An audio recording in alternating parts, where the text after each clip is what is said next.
Yan lang yung ano natin, yung white mo. Ito-darken mo natin ito. Lahat. Pero hindi sobrang dark. Ash siya, pero mas darker. Okay. Kasi ito, i-change natin to ng maraming highlights para magiging full tone yun. So, touch natin, tapos ito-darken, tapos saka natin i-highlight sa kapatungan ng kulay. Mga ilang petsa tayo dito? Mga 3 process ang gagawin natin para makuha natin yung 5. hanggang. Oo, mga ganun. So, ayun. Cover more natin, tapos highlights na. Sige. Okay? Go. Sige. Pag mas sobrang short, hindi na sabihin yung texture ang layer na makita rin sa akin.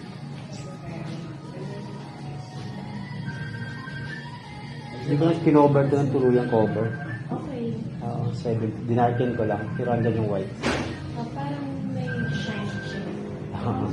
Blended siya. Tapos ito naman, pag nag-fade yun, maging ash blast. Pagdating ng mga 1 month, mag-red glance. So, yan, purple shampoo pwede mo gamitin. Okay. Thank you. Yeah. Thank you.